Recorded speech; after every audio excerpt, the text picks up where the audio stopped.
Amma ba'du ayyuhal hadirun, para asatidzah, para guru bil khusus Ketua DKM beserta seluruh jajaran Masjid Asy-Syuhada yang telah memakmurkan masjid ini bersama kita sekalian. Mudah-mudahan Allah memberikan keberkahan kepada kita sekalian. Ananda sang imam yang baru saja memimpin sholat subuh, khusus saudara saya Pak Heri yang tak bosan-bosannya beliau memberikan tanzir dan tabsyir kepada kita sekalian. Mudah-mudahan apa yang dikerjakan oleh beliau menjadi amal baik, bukan hanya untuk beliau dan untuk kita sekalian. Ibu-ibu hadirat yang insya Allah dimuliakan Allah Subhanahu wa Ta'ala, ternyata ada ibu juga di belakangnya. Saya tanya tadi kepada Pak Heri bahwa setelah Ramadan ini yang pertama, setidaknya seharusnya pada awal bulan yang lalu dijadwalkan.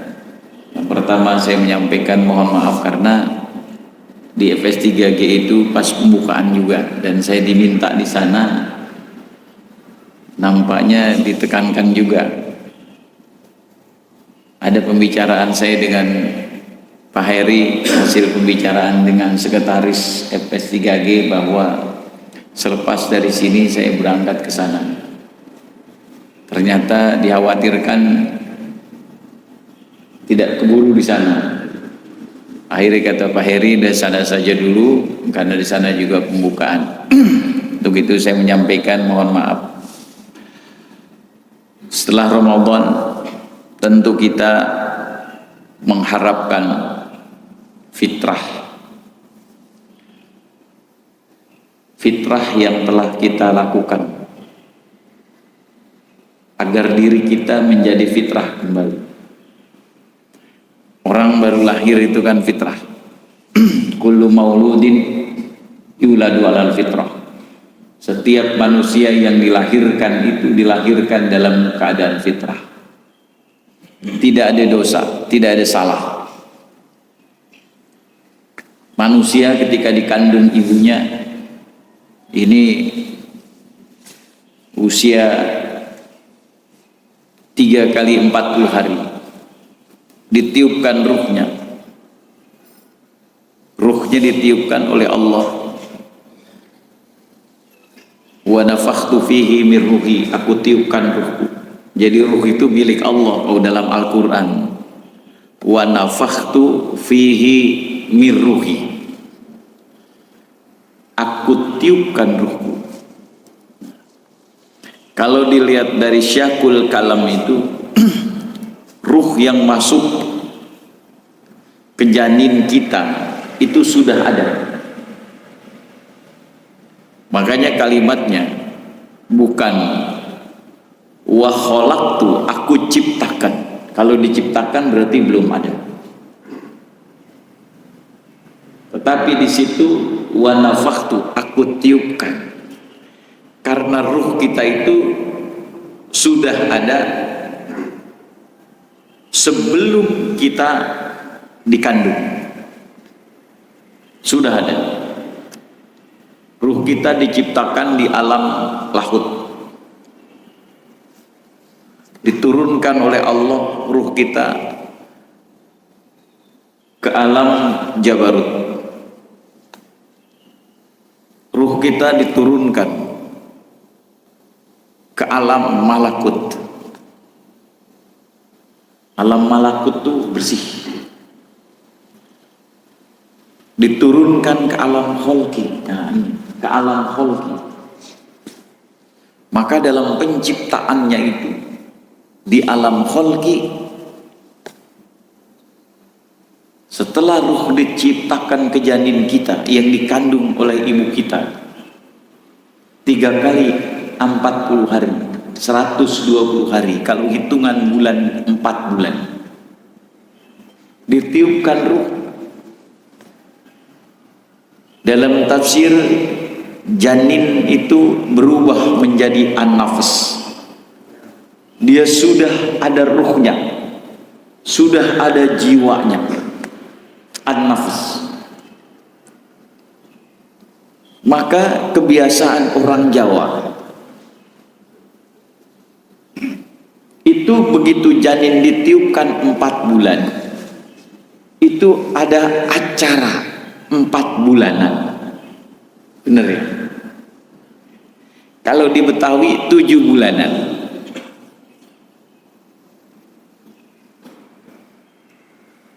Mana yang pas, yang tepat?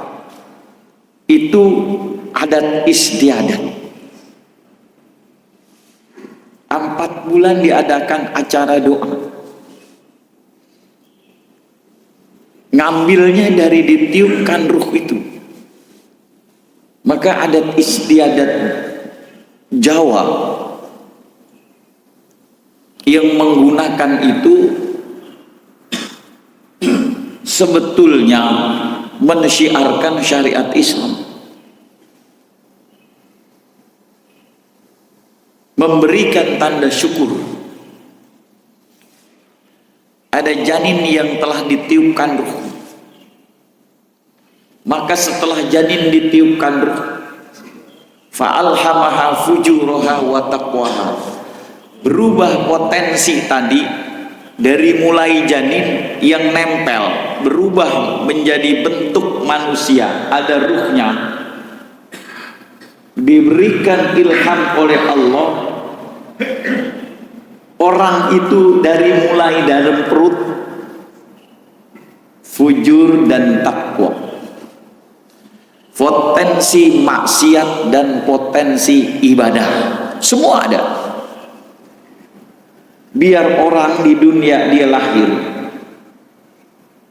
sehari-hari kerjaannya maksiat terus, tapi di dalam hati kecil, qalbu, itu ada perasaan ingin ibadah. Apa buktinya? Lah orang Idul Adha masjid penuh. Betul ya? Idul Fitri masjid penuh. Padahal dia ke masjid tahun yang lalu. Karena ada perasaan untuk ibadah. Alhamaha fujuraha wa taqwaha. Begitu lahir dari kandungan ibu kita, fitrah yang kita bawa, fitrah diniyah, belum mempunyai beban untuk melaksanakan syariat, tidak berdosa, dia tidak tutup aurat, makanya begitu lahir tidak bawa apa-apa.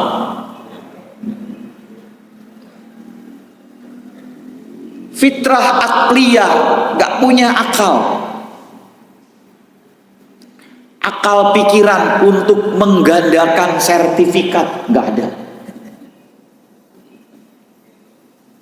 Tapi begitu dia dewasa, ngaji males, sholat terbengkalai, ada tanah egendom, tanah ulayat, tanah perponding, disertifikat. Akalnya jalan. Bagaimana cara mensertifikat tanah perponding? Dia akalnya jalan. Dia hidupkan nomor induk, dia buatkan SPPT 22 tahun. Nah, dia ajukan. Itu terus karena akalnya mengakal-akali. Bagaimana mengakali yang lainnya dan lain sebagainya. Yang pejabat berakal, mengakal-akali bagaimana caranya supaya dapat duit dengan jabatan itu lebih banyak lagi. Bagaimana cara memperoleh kedudukan, halal halal atau haram. Yang penting dia punya posisi itu. Ini akal. Kemudian fitrah akhlakiyah. Tidak ada bayi yang lahir itu ada tatanan takdim, tidak. Dia nangis, ya nangis. Dia nggak peduli. Dia lahir sebulan mau dipakein baju mau enggak. Itu takdim. Tidak akhlakiyah. Kita bawa baru di dunia. Akhlak kita terhadap orang tua, terhadap tetangga, terhadap guru, terhadap yang lainnya. Kemudian fitrah jasadiyah, cuci fitrah. Maka di bulan Ramadan itu memfitrahkan kembali, dibersihkan kembali dengan puasa, sholat taraweh, sedekah, baca Quran. Maka perbuatan-perbuatan itu memfitrahkan kita kembali. Maka sungguh sayang manakala Ramadan kita lewatkan hanya jalan pagi sampai cari buburit doang. Itu kan. Orang yang baca Quran itu pahalanya bukan hanya satu baris, bukan hanya satu kalimat, tetapi huruf per huruf walaupun salah. Karena dalam belajar itu fitrah. Maka di dalam kitab Targhib wa Tarhib, siapakah sebetulnya yang fitrah itu? Siapa? Setelah kita terjawab fitrah kita, hubungan kita bersih kepada Allah karena kita lahir dalam keadaan fitrah, dan kita fitrahkan hubungan kita kepada Allah dengan puasa, dengan qiyamul lail, dengan sholat tarawih, dengan sholat tahajud, dengan baca Quran, fitrah kembali. Apakah cukup? Belum. Karena harus memfitrahkan kita hubungan kepada manusia. Karena ibadah itu, keberhasilan ibadah itu bisa diukur dari dua hal. Manakala dia bisa berhubungan baik kepada Allah dan kepada manusia. Sholat eksesnya bukan hanya kepada manusia, pada Allah, tetapi juga kepada manusia. Ekses hubungan kita dari sholat kepada Allah akan membaiknya hubungan kita kepada Allah. Ekses kepada manusia akan membaiknya hubungan kepada manusia. Maka setiap ibadah itu tinjauannya dua, pasti hubungan kepada Allah dan hubungan kepada manusia. Haji misalkan, dua tetap, hubungan kepada Allah dan hubungan kepada manusia. Sampai-sampai Allah mengingatkan orang yang dalam haji, fala rafasa wala fusuqa wala jidala. Hubungan kepada manusia. Orang yang dalam ihram, batal ihramnya kalau dia busuk, kalau dia rafas, kalau dia jidal. Coba itu. Makanya hati-hati. Orang umroh bolak-balik, tapi tawaf selfie sambil video call. Banyak kan? Banyak. Dimasukkan di media TikTok. Oh iya, lagi umroh. hubungan semua. Haji juga gitu. Orang yang sedang umroh dilarang A, dilarang B, dilarang C, itu hubungan kepada manusia. Zakat sama, bukan hanya hubungan kepada Allah, tapi benda yang dizakatkan itu untuk kepentingan manusia juga, untuk kepentingan yang lainnya. Maka semuanya ada, baik sholat, puasa, zakat, haji, itu sama. Maka belum cukup dengan puasa kemarin, fitrah kita belum cukup hanya fitrah kepada Allah, tetapi fitrah kepada manusia harus difitrahkan. Makanya ada kalimat minal aidinal faizin itu gitu. Ada fitrah syahsiyah dan fitrah ijtimaiyah yang nggak boleh juga dilanggar. Fitrah syahsiyah, saya dengan Pak Heri mencalonkan gubernur misalkan, terlalu tinggi, biarin aja, namanya juga contoh ya. Bagaimana caranya supaya Pak Heri kalah? Ada, karena akal saya licik.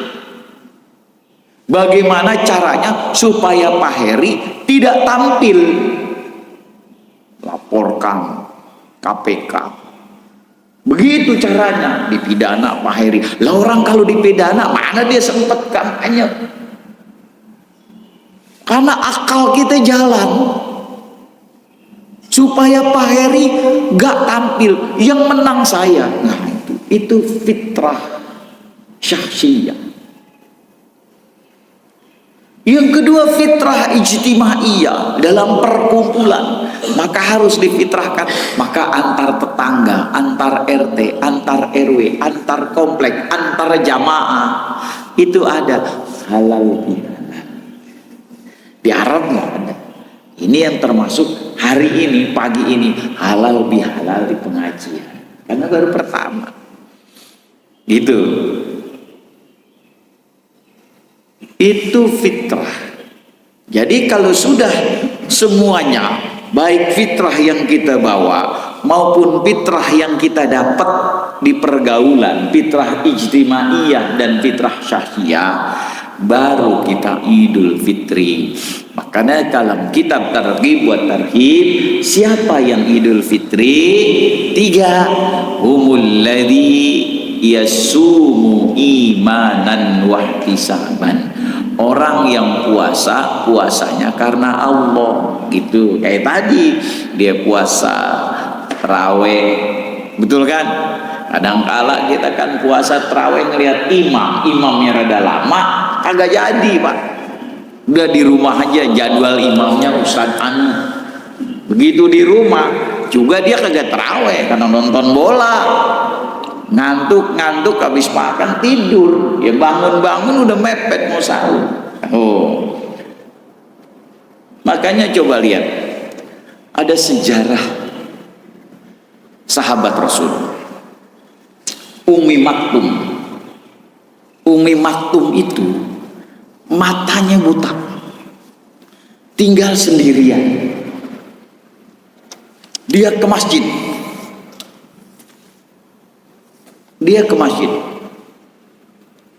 Rumahnya bukan kayak sekarang terang, ada gang, jalan cempaka, jalan ini nggak ada, bebatuan pohon korma. Buta. Dia ngomong sama Rasul, ya Rasulullah, saya ini buta, nggak lihat. Gak ada yang nuntun, tinggal sendirian, gak ada yang nuntun. Ke masjid gak ada yang nuntun. Sebab orang kalau mendengar azan, itu kata Nabi, la sholata li jaril masjid. Laknya itu coba dikaji huruf laknya. La sholata li jaril masjid. Ada yang menerjemahkan tidak sah orang tetangga masjid sholatnya selain di masjid. Itu namanya la nafi. Ada yang menerjemahkan la-nya la nahi. La sholata li jaril masjid. Jangan sholat di rumah bagi tetangga masjid. Berarti afdolnya di masjid begitu. Yang paling mendekati itu adalah la-nya tadi yang kedua. Karena syarat sah sholat itu bukan macam itu syarat sahnya dalam fikih. Ya. Umi Maktum ngomong kepada Rasul, saya buta, gak ada yang nuntun. Ya, Rasul ada di depan masjid. Spontan Rasul itu jawab, ya sudahlah, karena buta, gak ada yang nuntun, gelap, ya udah gak apa-apa. Begitu dia jalan, Umi Maktum panggil lagi, apakah engkau mendengar azan? Iya ya Rasul, mendengar azan. Wajib ke masjid, harus ke masjid jamaah. Jalan dia, karena orang yang jamaah subuh jaminannya bukan hanya di dunia tapi di akhirat. Suatu ketika Umi Maktum jalan, gelap, gak ada lampu pak, kesandung batu, jatuh.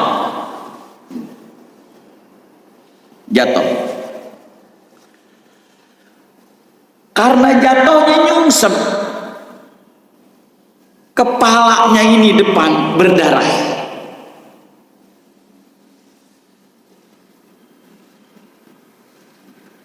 Sampai kepada malaikat.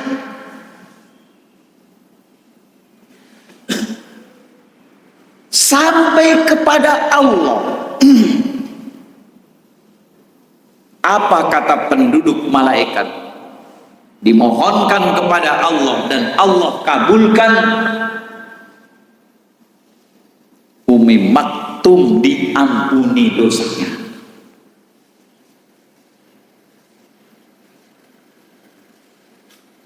Besoknya, karena kabar itu bukan hanya sampai ke malaikat, sampai kepada grup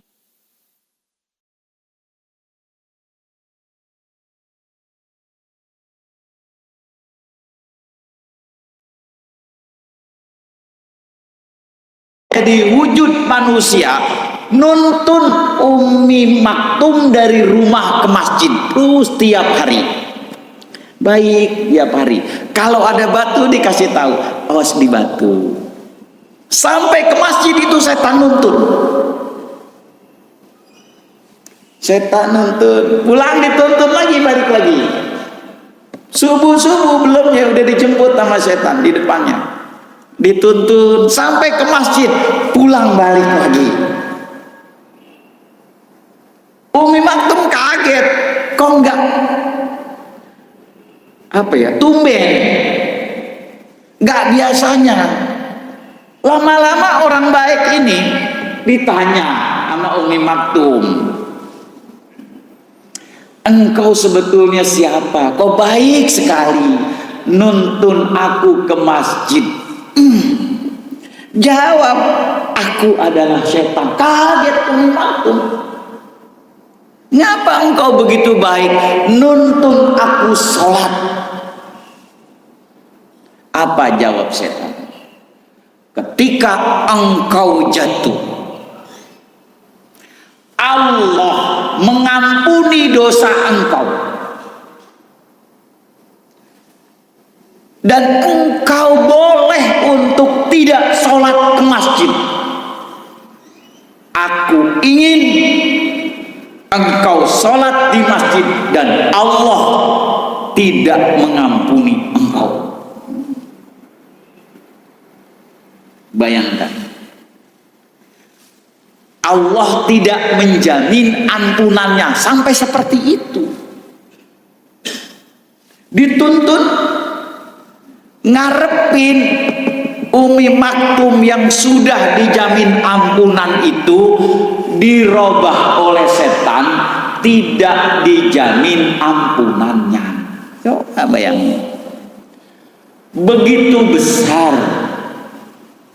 godaan setan, apalagi kelas kita yang ampunannya belum dijamin. Dengar sholat subuh, tidur masih jadi seperti huruf wow, turba ngelingker. Apa dibisikin oleh setan? Sudah, nanti saja. Begitu azan selesai, baru engkau bangun. Begitu kita bangun, azan udah selesai, kamar mandinya lambat, keburu sholat subuh di masjid sudah habis. Dalam kitab Durratun Nasihin, kitab ini kitab nasihat, banyak hadis-hadis yang doib, banyak di kitab itu. Hadis doib itu boleh digunakan untuk fadhailil amal, memperbanyak amal.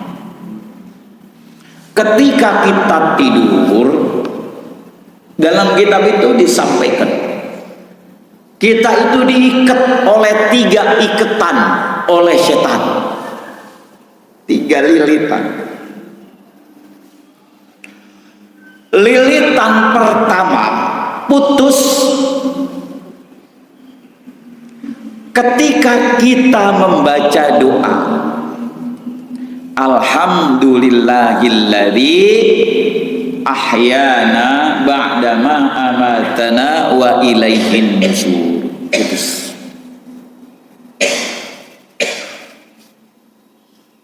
Lilitan kedua putus ketika kita berwudu. Putus. Lilitan ketiga putus ketika kita sholat. Maka nggak aneh orang yang nggak sholat bangun tidur yang dicari rokok sama kopi, sambil ngopi sambil kan gitu ya, nggak aneh. Karena memang lilitan setannya itu ada yang belum lepas. Lah kalau cerita tadi Umi Maktum yang sudah dijamin, bagaimana setan memprovokasi agar Umi Maktum itu tidak dapat jaminan ampunan? Kan kalau dia sholat di rumah, ya udah dijamin itu Umi Maktum ampunannya karena jatuh tadi. Dah, gua tuntun, kata setan. Aku ingin engkau tidak dapat jaminan ampunan. Tuh saja. Sampai begitu, bayangin. Lah itu yang dapat ampunan lah kita. Ya. Ini kita duduk dari tadi pagi. Terus taklim. Itu malaikat masih ada di sekitar kita. Masih mendampingi kita. Ya, kita lanjutkan. Ini pembuka saja, tapi sedikit sekali karena tadi malam saya jam 12 ini baru sampai rumah ini. Kita lanjutkan sedikit karena di bab terakhir yang bulan depan itu sudah masuk bab ilmu. Ya. Bismillahirrahmanirrahim. Qala al-muallif rahimahullahu wa adaman naf'a wa bi barakati ulumihi wa bikum bi daraini amin. Masih bab riddah. Wa man tamanna kufran summa islaman hatta yu'ta darahima mathalan, termasuk murtad orang yang punya cita-cita keluar dari Islam, keluar,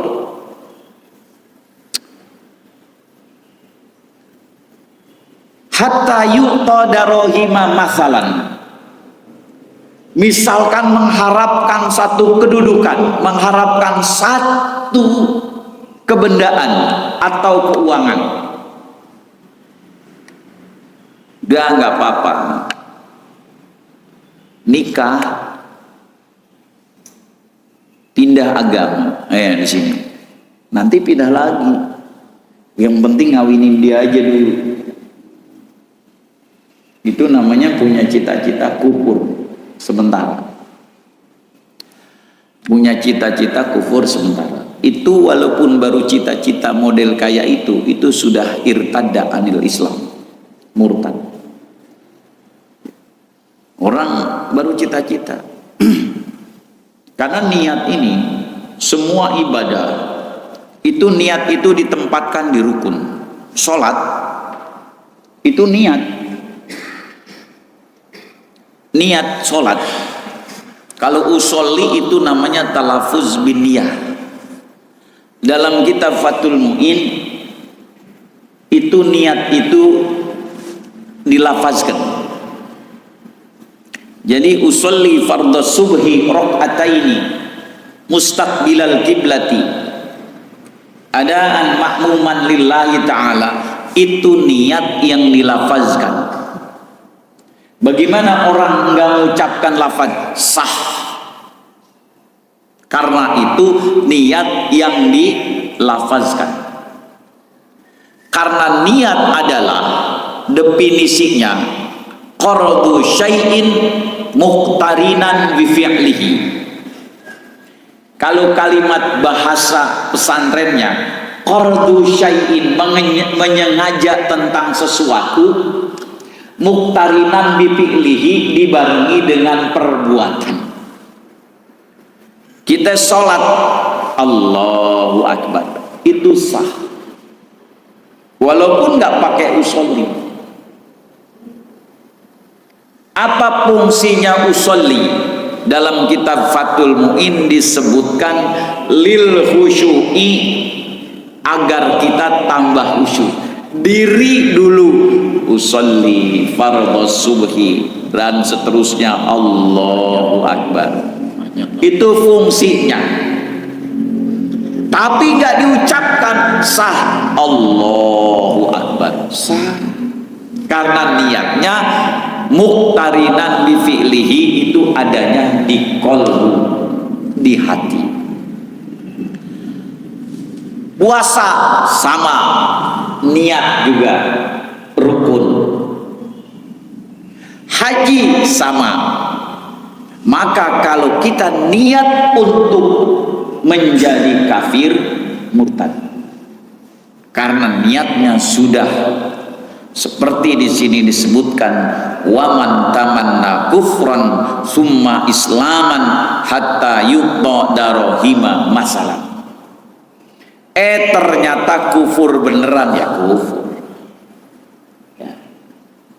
Itu orang yang Islam, kemudian dia kufur, kembali lagi ke Islam.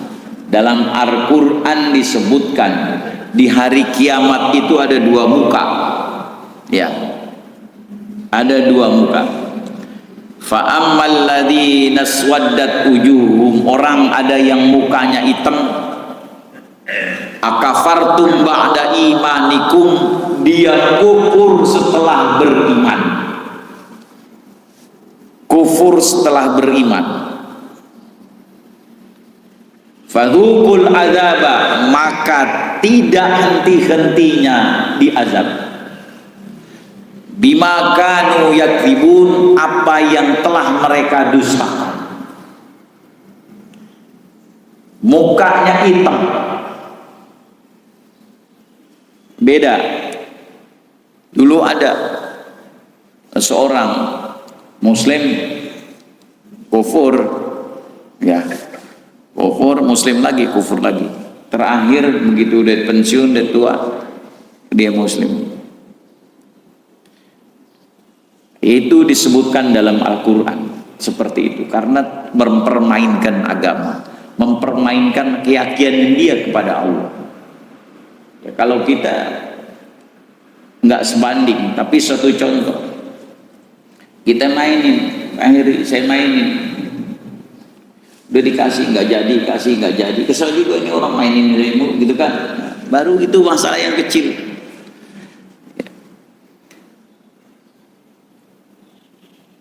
Au Allah yuharrima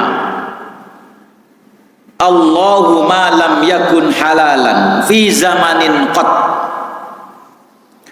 atau dia menganggap kecil barang yang haram dan membolehkan dia barang yang haram menjadi halal untuk waktu tertentu. Bilang sedikit ini nggak haram kalau sedikit, cuma seteguk nyobain bagaimana rasanya hamar, dikit doang. Besok mah enggak, cuma nyobain, pengen tahu. Sama dia menganggap bahwa itu nggak apa-apa, lagi jalan capek, nggak sholat juga. Nah, pokoknya seperti itu kira-kira ya. Kazina, seperti dia menganggap zina karena terpaksa.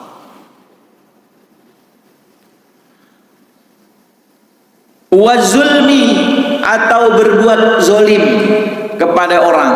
Wis gimana? Dia udah zolimi terus, nah, mau nggak mau, nah, gitu ya.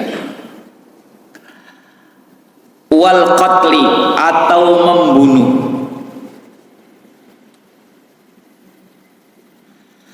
Au nasaballaha ilal juri fit tahrimi, atau dia menisbatkan Allah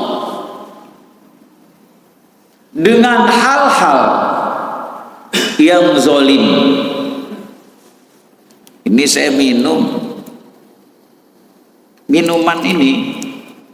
minuman hamar ini atas perintah Allah. Nah, contoh gitu. Allah yang nyuruh. Itu contohnya.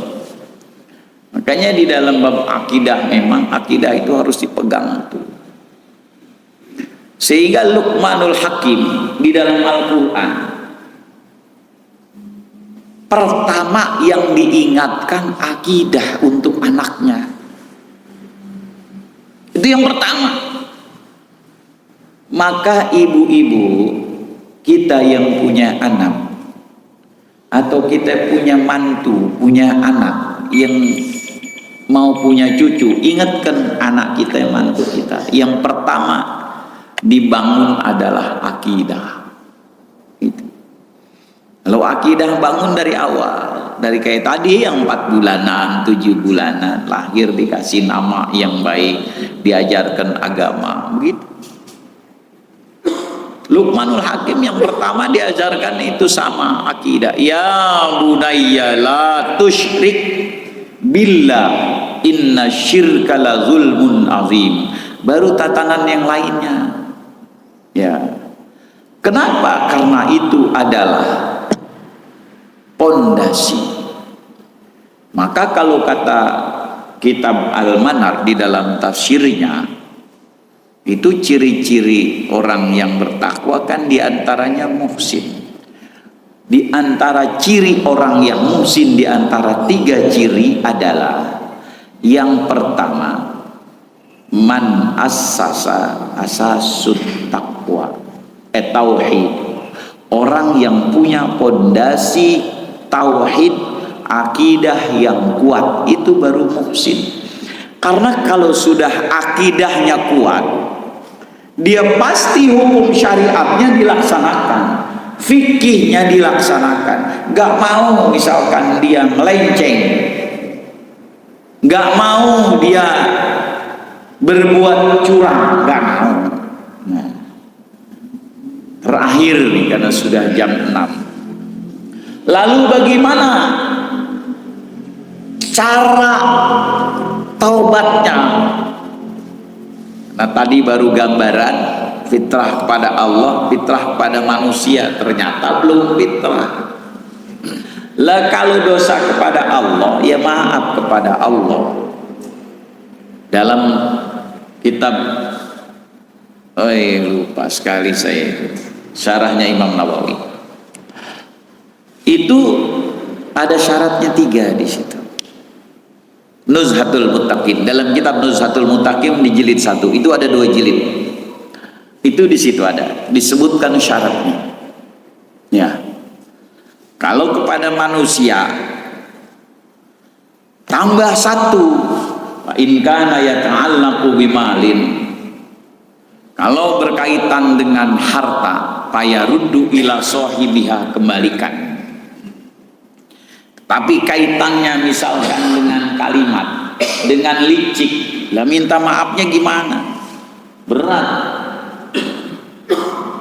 Ada misalkan sebagian masyarakat ketika saya nyalonin gubernur, Pak Heri nyalonin gubernur, saya licik, lah saya harus minta maaf bahwa saya ini melicikkan Pak Heri bersama seluruh pengikutnya. Cuma kira-kira ada nggak orang kayak gitu tuh? Nggak ada. Makanya di akhirat saya dituntut nanti karena kelicikan saya, melicikan Pak Heri, melicikan yang lainnya juga. Sama-sama calon gubernur misalkan ini kan contoh saja. Karena saya juga dengan Pak Heri tidak mencalonkan gubernur, gitu ya. Karena memang dalam fikih itu ada tatanan-tatanan, ya. Makanya kata kitab Ta'limu ta'lim tariqut ta'allum tafaqqah fa innal fiqh abdul. Pelajari ilmu fikih karena ilmu fikih itu dapat menjadikan engkau benar tahu halal dan haram. Baik Bapak sekalian, kita cukupkan pengajian kita. Mudah-mudahan Allah memberikan karunia, keberkahan, kesehatan, dan amalan yang kita kerjakan terbawa oleh kita nanti di akhirat, ya, untuk kita menghadap Allah Subhanahu wa Ta'ala. Baik, mohon maaf atas segala kekurangan. Hadanallah wa iyyakum ajmain. Wassalamualaikum warahmatullahi wabarakatuh.